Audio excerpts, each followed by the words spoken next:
立法院拜二已经收到总统赖清德准的这行政院的复议案，若是6月26进程也未议决，这原本3读过的部分，就拢总是无准算。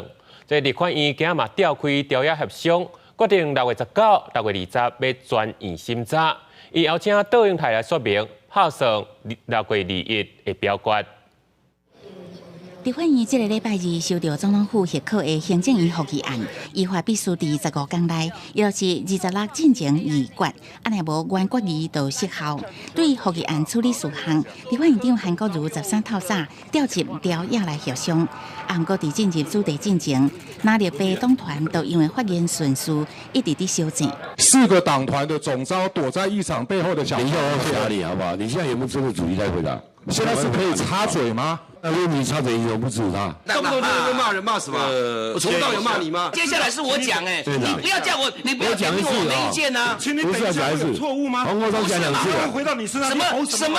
哦，不是，我这个叫吼，你这个才叫吼啦！天地良心。什么叫天地良心？我主持这个会议，我尽可能公平。你还在鸡蛋里挑钢筋，不是挑骨头啊？什么叫我挑钢筋？你如果不调解争论，互立法院长韩国瑜捌起甲利息。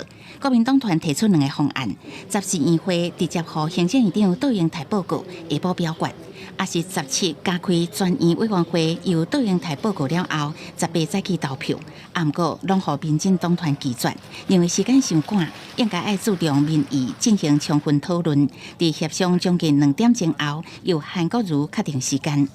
融合大家的意见，融会贯通了，就是2点。第一个，6月19号、6月20号，我们召开全院联谊会；第二，6月21号投票。如果院长有需要到这个院会去说明，他也一定会配合院会。我们一切都尊重立法院的安排。我们还是会透过各种的管道跟立法院，不管是朝野各个党团，都会尽量做沟通。那对于民众的沟通，我们也会持续努力来做。 韩国瑜宣布，立法院19甲20调开2天专院委员会审查，邀请倒英台说明并被质询，各伫21记名表决。行政院是持续呼吁立法院应该正面回应复议案，也搁再声明复议若是互人好管，就要研究是毋是提出释宪。记者综合报道。